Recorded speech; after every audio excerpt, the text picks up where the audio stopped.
This is Dr. Caudle Miller with Dr. Miller's Guide to Neurology, and we're going to talk about an old drug called Midrin. Midrin is a fascinating drug. It was one of the first drugs I used as a very young doctor and used it for probably 40 years. The isomethylene came on the market in 1948 and was approved for safety then, but this was long before the current FDA drug approval process. And when the FDA came out, it was just an orphan drug and it was allowed to continue to be produced. And all of a sudden, around 2009, they somehow got on to Midrin and decided they were not going to allow it. And then in January of 2018, it was discontinued from the market. And I remember when this happened, we had Midrin and we had Prodrin. In my office, we had 1,000 patients on Midrin that we couldn't get it for them. Midrin is composed of acetaminophen, which is Tylenol, isomethylene, and dichlorphenazone. We all know Tylenol is used for pain.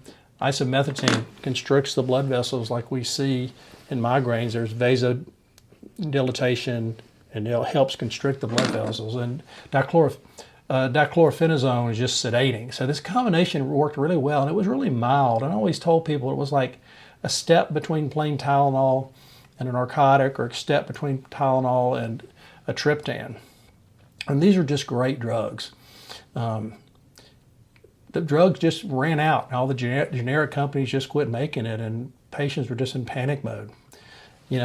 Fortunately now, a medicine that's prescribed by a doctor for a specific patient is exempt from any new drug application process if certain criteria are met.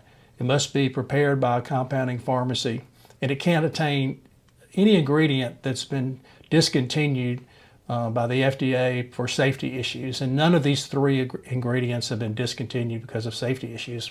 And what I think is the drug companies just decided Midrin wasn't going to be profitable enough to go through the whole process again to approve a drug, which can cost millions of dollars. So all three of these ingredients can be put together and made in a compounding pharmacy.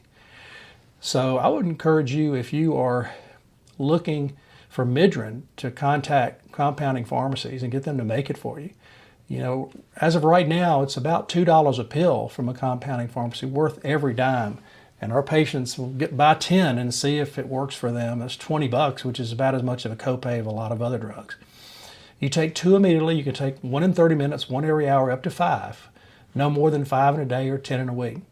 I literally love and will always love Midrin. It has almost no significant side effects other than drowsiness. There's some reading you can read about because of constriction. It could be associated with increased heart disease. I just don't think that's relevant. I've never, in 40 years of using it, even heard of somebody having a heart attack from Midrin. I think the worst thing about Midrin is it just may not work.